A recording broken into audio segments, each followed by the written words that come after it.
Hey everyone, Tracy Barkley here, Keto Comic, coming at you with a video. This is one I've been working on for a little while. Came as a very special request from a very special subscriber, so you know who you are, this is for you. Today we're going to talk about keto and diabetes. For those of you that don't speak Tracy, that's diabetes. Anyway, let's get started, shall we? First thing I want to preface is I'm not a doctor, but I'll take a look. But I play one on YouTube. So remember, not a doctor, not a health professional. This is just research that I did as somebody passionate about keto and helping people. So, not a doctor. Make that your motto. Like Not the Mama on the old dinosaur show, I'm not the doctor. Okay, what exactly is diabetes? Well, there is three main types. Type 1, Type 2, gestational. We're going to break these down. I'm going to give you a very annotated Wikipedia kind of description of diabetes and what they are, because for our purposes, that's really all we need to know. Like I said, we're not going to delve too far into the actual science and biochemistry behind diabetes, but I'm just going to give you a brief overview of what they are. Type 1. This is basically the type if you get it, you were usually born with it or develop it sometime in childhood. It used to be called also early onset childhood diabetes, although that, as further research leads us to believe, may be more connected to type 2. But let's just say when you have type 1, you get it early because you're usually born with it. It's genetic. It's very genetic, and basically what it is, it's a inflammatory and immune response disease that causes your body's immune system to recognize your body's organs as enemies, as germs, and it will attack it. And so what it does, it ends up breaking down the all-important beta cells in the pancreas and the liver and destroying them. And once that happens, once that process is complete, you can't produce insulin anymore. And if you can't produce insulin, you're always going to have sugar in your blood, especially if you're eating a lot of carbohydrates. So that's what that is. And high blood sugar is very dangerous. It's an emergency state to your body. That's the reason it pumps insulin, to try to get it out of there. And that's the reason if you eat a lot of carbs, you can blow up and get fat, because your body is trying to get that out of your system as quickly as possible, because it's deadly. It's like poison. So no one really knows what causes the immune response. It's a lot like lupus or arthritis, which has the same kind of inflammatory, going after your own body type of reaction. All they can say is it's genetic. So my grandmother, my maternal grandmother, actually had type 1 diabetes, and I had an aunt that had it, but luckily neither my mother nor I developed it, so we were lucky. So it is genetic. We don't know exactly what causes it, but if you have it in your family, it's something you need to watch out for. Type 2, research is coming back that early childhood onset diabetes could be more of a type 2 than a type 1.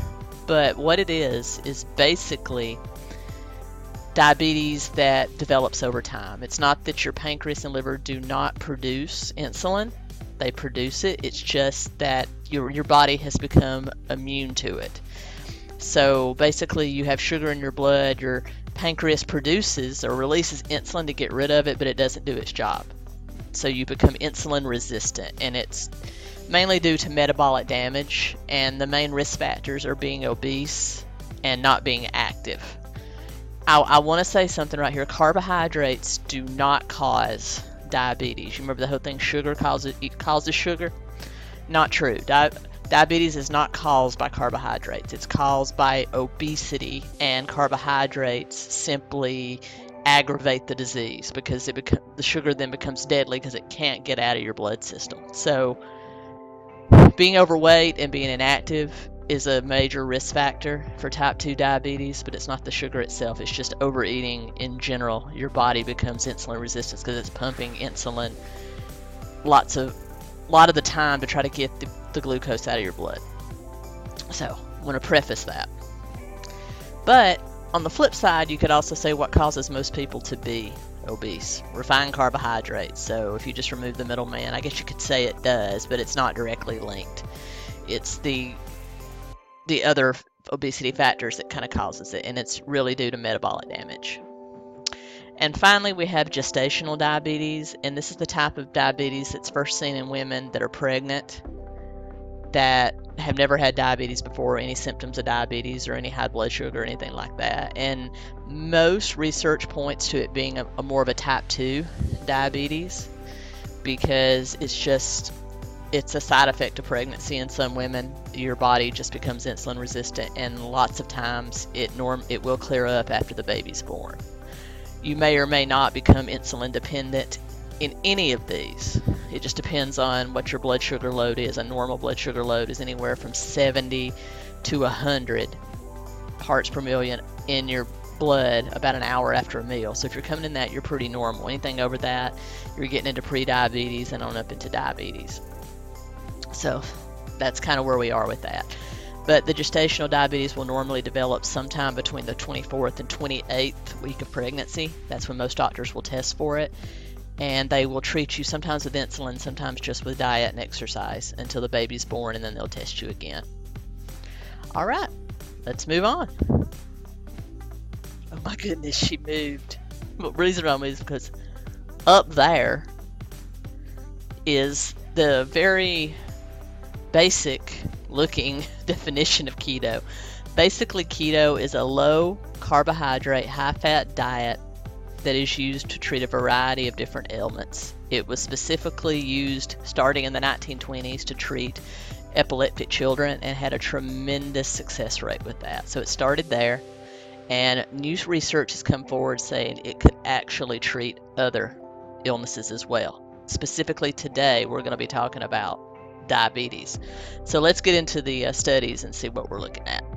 If you look over there, you'll see a study on the webs that I found on the website endocrine.web, which talks about keto, a study that was done over a period of about 6 to 8 months on about 300 people that had type 1 diabetes, trying to treat them with a ketogenic diet. And I'm going to scroll down here so you can see some of the results. But basically, they were very, very good. It was a Harvard-led study. Basically, what they found was that their A1C fell from 10 or more, which is a diabetes risk level, down to an average about 6.5. So that was a huge drop. That was great. They lost weight, of course. When they tested their blood sugar, they found that it was at a normal range, and they did this for the entire 8 months of the study. Now, Dr. Bernstein, that actually ran the study, was very, very complimentary about keto. But one of her major concerns was A, it was a small study, about 300 people, and B, it was a short-term study. But what you'll find, except for the old Harvard nurses study and the Framingham study, those that took place over years, you won't find a lot of long-term studies on any type of strict restrictive diet, because people have a tendency to fall off of them. So it doesn't really work. But so you won't find that, and that's not really unusual. But the main reason that she says to please be cautious is because of a condition known as ketoacidosis. And it is it is something that type 1 diabetics, particularly because of the severe metabolic damage they have, is a high risk factor. And what it basically is when you get dehydrated and then the ketone levels in your blood get too high, it can turn your blood acidic, and you'll get very sick. It's not it ain't pretty, people. You don't want to get into that. And that's her main issue with type 1 diabetics, is that risk factor. But also, she did say that you can be kind of optimistic because none of the people on the study suffered from that. And what she emphasized on it, move this over, what she emphasized was if you stay well hydrated, check your blood sugar often, and don't let your ketone levels get too high, you should be fine. But these people were in deep ketosis. None of them had any issues. Not saying that they might not, just because they were type 1 diabetics. But stay hydrated, watch your ketones, watch your blood sugar. You should be fine. But what she does recommend, and I tend to believe her, keto is 20 total carbs a day or less.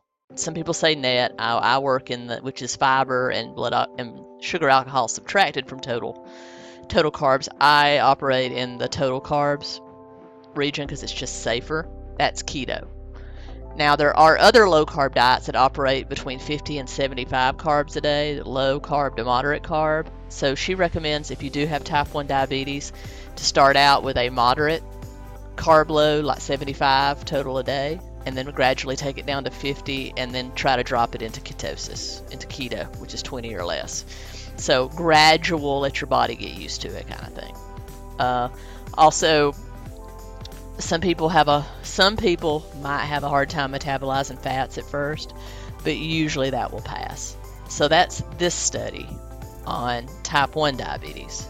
Now let's move on to another study on type 2. And this study, again, about 300 people over a period of 6 to 8 months. Basically the same kind of results that the other saw. Their A1C fell by 2 to 4%.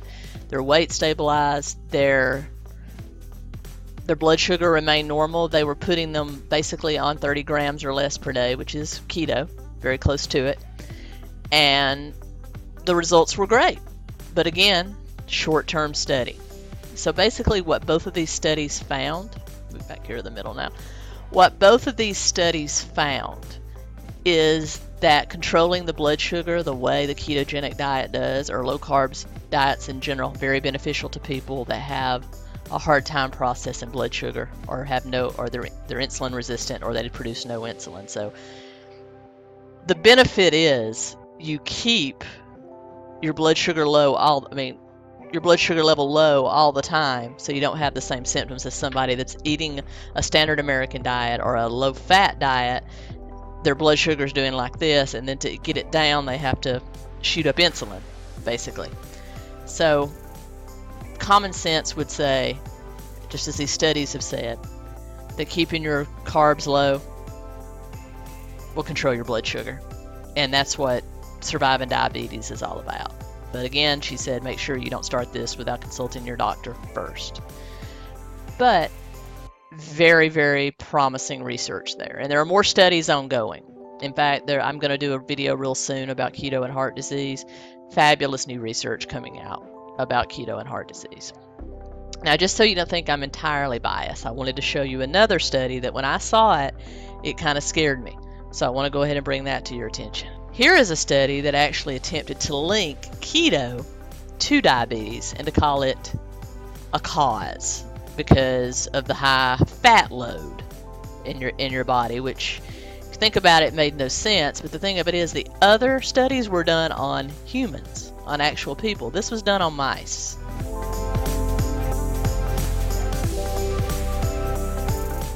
Yeah, I don't get it either. But they fed the mice a high-fat, low-carb diet. After 6 months, the mice got diabetes. Of course they did.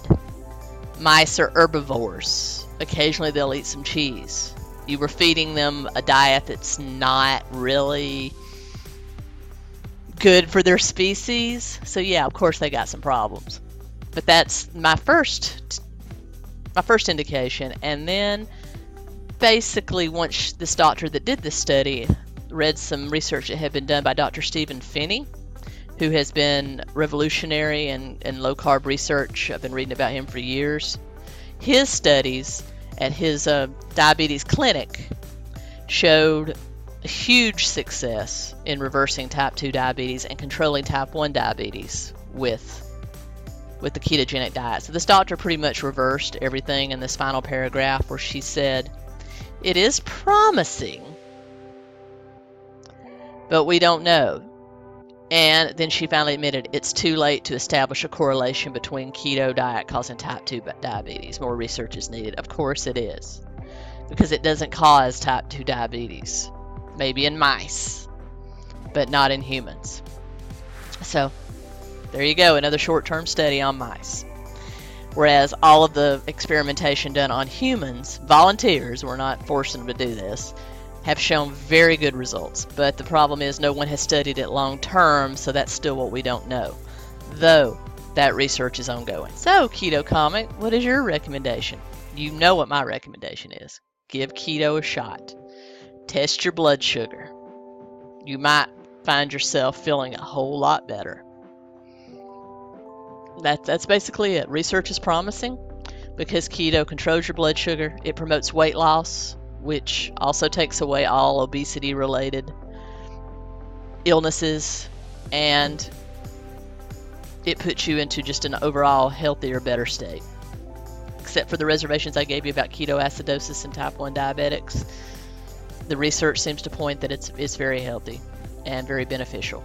But just remember, it can reverse type 2 diabetes and possibly gestational diabetes. So if you're pregnant, I would definitely make sure you consult with your doctor, though I know a lot of women have very successful pregnancies on the keto diet, but still, not a doctor. Remember that. Type 1, it can control, and you might even get off that insulin. All of the participants in that human study, 90% of them got off their insulin if they were on some. So there you go. It was only the mice that suffered. Poor little mice. Just not fair. So do keto. Don't feed keto to your pet mice, hamsters, or rats, and you'll be good. All right. I'll be back this weekend with another funny video, and I'm working on one on keto and heart disease. I'll have that out to you soon. I hope you enjoyed this very, very scraping the surface study about diabetes and keto. But it was very requested, so I wanted to make sure you got it. Anyway, guys, Tracy Barkley, Keto Comic.